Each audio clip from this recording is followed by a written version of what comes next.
Baik, selamat pagi. Salam berjumpa kembali bersama Pak Rinto. Hari ini kita akan melanjutkan pembelajaran 2 kita, yaitu pada materi subtema 1 tumbuhan sahabatku dan pada tema 1 selamatkan makhluk hidup. Mari kita simak bersama video pembelajaran berikut. Tahukah kamu bahwa ada beberapa jenis tumbuhan yang dapat diolah menjadi makanan dan obat?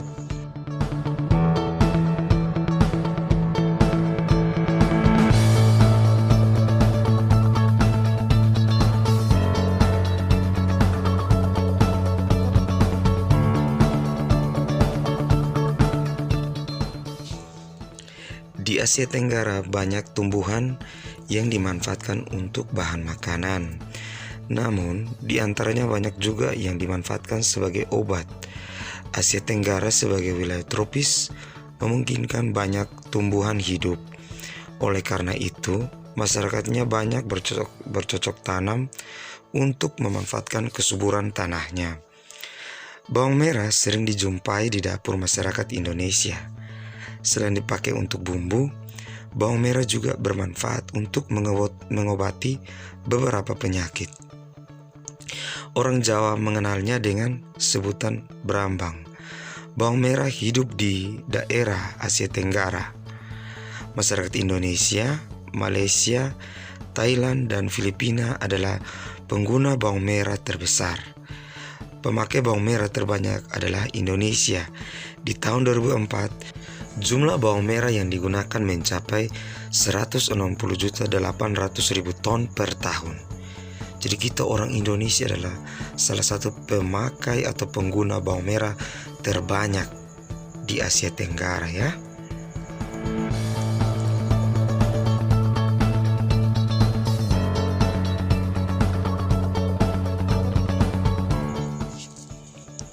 Wah, menarik sekali belajar tentang buah-buahan yang berasal dari tumbuhan yang ada di sekitar kita. Sebagai sumber kehidupan, tumbuhan memiliki kandungan gizi yang berguna bagi tubuh manusia. Begitu banyak manfaat tumbuhan bagi kehidupan. Coba bayangkan, apa yang akan terjadi jika Tuhan Yang Maha Esa tidak menciptakan tumbuhan? Ayo, coba kalian bayangkan, bagaimana kalau seandainya Tuhan tidak menciptakan tumbuhan untuk tumbuhan di dunia ini. Kita sudah belajar di pembelajaran 1 bahwa tumbuhan juga bermanfaat bagi kehidupan manusia ya. Bisa dilihat di video sebelumnya. Di hari libur, Lani dan teman-temannya merencanakan untuk berkumpul di rumah Edo. Mereka berencana membuat minuman dari jahe. Ya, mereka akan mengolah jahe menjadi minuman sehat dan segar. Namun alangkah kagetnya Lani, Udin, Siti, Dayu, dan Beni. Edo ternyata sedang sakit. Ia batuk dan demam.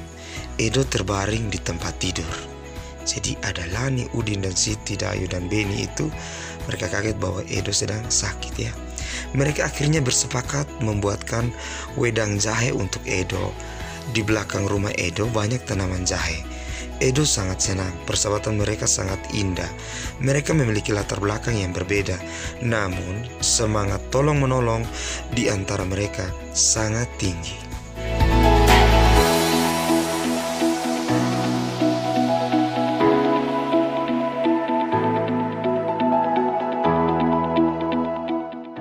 Sikap tolong-menolong yang tadi dilakukan oleh teman-teman tadi yang ada di teks bacaan itu tercermin pada sila-sila pada Pancasila. Sudah belajar Pancasila dari kelas 1 sampai kelas 5 toh? Jadi Garuda Pancasila adalah lambang negara Indonesia. Burung Garuda besar, gagah perkasa. Lihatlah perisainya. Perisai itu membuat simbol dari sila-sila pada Pancasila. Pancasila adalah dasar negara kita. Jadi ini adalah perisai yang terletak pada bagian dada burung Garuda. Terdapat simbol-simbol dari setiap sila. Pancasila berasal dari dua kata, yaitu panca dan sila. Panca artinya 5, sila artinya dasar atau aturan. Pancasila artinya 5 dasar atau aturan. Sila sendiri ini adalah kata yang diambil dari bahasa Sanskerta atau bahasa pada zaman dahulu orang Indonesia ya. Ini adalah simbol dan bunyi dari masing-masing sila. Sila pertama disimbolkan dengan gambar bintang. Sila kedua disimbolkan dengan gambar rantai. Sila ketiga disimbolkan dengan pohon beringin. Sila keempat disimbolkan dengan kepala banteng. Dan sila kelima disimbolkan dengan padi dan kapas. Sila pertama, nilai-nilai yang terkandung dalam sila keturunan yang Maha Esa adalah sebagai berikut. Yang pertama itu takwa terhadap Tuhan yang Maha Esa. Jadi dalam sila-sila itu terdapat lagi nilai-nilai yang terkandung dari tiap sila. Yang kedua itu toleransi dan penghormatan kepada agama atau kepercayaan lain. Nilai yang kedua ini mengajarkan kita untuk bertoleransi antar umat beragama dan saling menghormati antar umat beragama. Kemudian yang ketiga yaitu kerukunan antar umat beragama. Jadi harus tetap hidup rukun, harus tetap saling menghormati. Kemudian pada sila kedua, nilai-nilai yang terkandung dalam sila kedua atau kemanusiaan yang adil dan beradab, yaitu yang pertama persamaan derajat, yaitu antara perempuan dan laki-laki. Itu ada yang namanya kesetaraan derajat. Kemudian yang kedua itu menghargai hak asasi manusia. Pada nilai yang kedua itu belajar tentang HAM. Kemudian yang ketiga nilai yang terkandung dalam sila kedua yaitu solidaritas antar sesama manusia. Kemudian yang keempat yaitu perdamaian. Jadi kita harus ada sikap solidaritas terhadap sesama. Amati gambar di bawah ini dan tunjukkan mana yang sesuai dengan sila pertama atau sila kedua Pancasila. Bisa dilihat pada layar, itu ada gambar 1, gambar 2, dan gambar 3. Oke, bisa diperhatikan. Pada gambar pertama itu mereka ada yang nama sikapnya sikap toleransi ya. Jadi itu sesuai dengan sila pertama. Kemudian yang gambar kedua itu di situ juga ada perbedaan agama. Di situ ada kalau yang satu pakai jilbab, kemudian yang satu itu juga dia pakai itu agama Buddha ya, imam dari agama Buddha. Sesuai dengan sila pertama karena ada saling tolong menolong antar umat beragama atau sikap toleransi atau menghargai.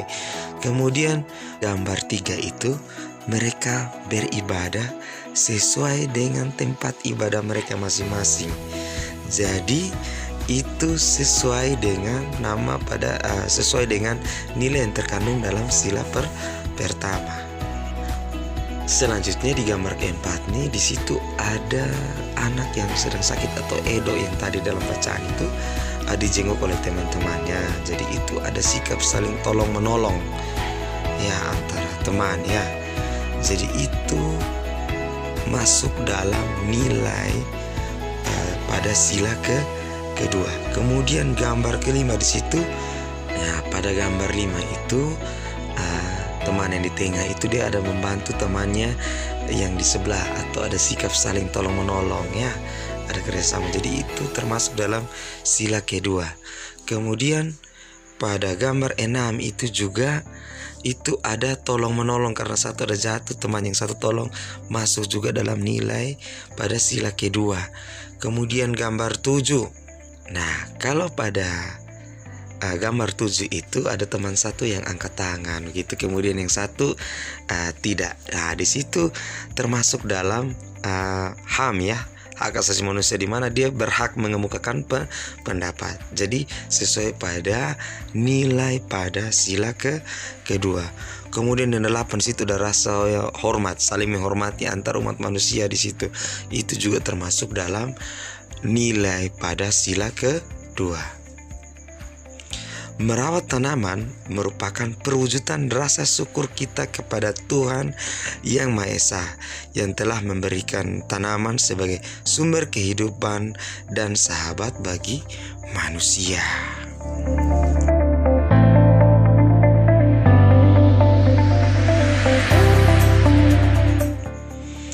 Manfaat tanaman bukan hanya pada buah dan bunga.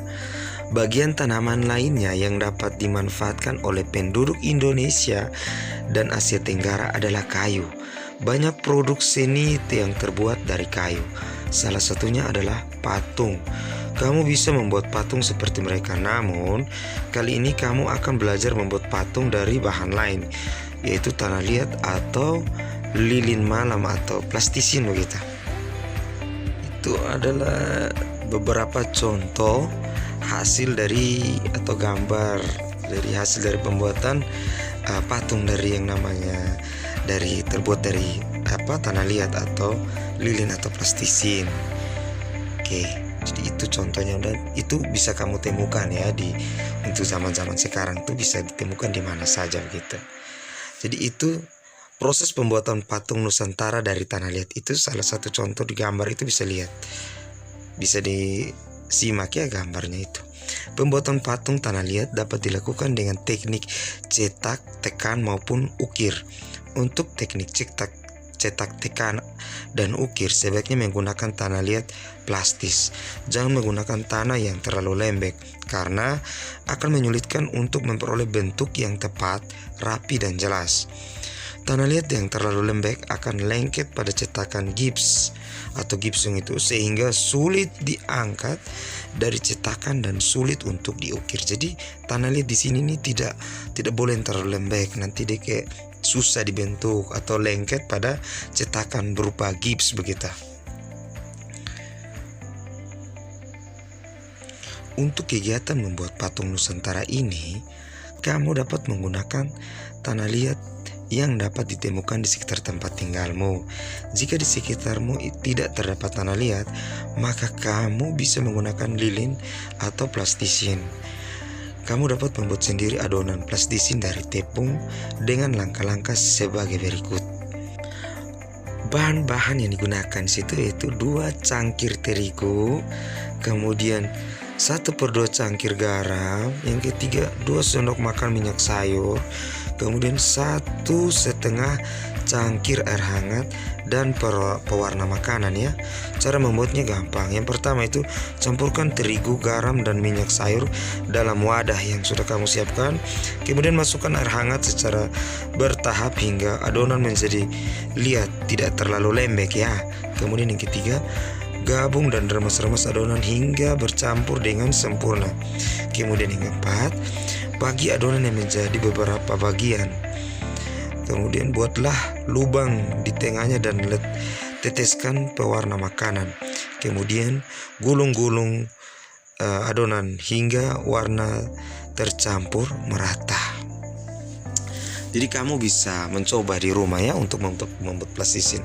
Tapi Pak tidak meminta kamu untuk membuat plastisin, karena di sekarang ini bisa beli juga ya plastisin. Tapi kalau kamu mau praktek untuk mencoba, boleh saja. Oke, jadi pembelajaran kedua untuk hari ini sampai di sini. Semoga kalian dalam kondisi tetap menjaga kesehatan, tetap jaga jarak, stay home ya. Terima kasih banyak. Salam salve. Selamat pagi. Nanti ada tugas yang Pak akan kasih buat kamu dan kamu harus kerjakan. Terima kasih. Selamat pagi.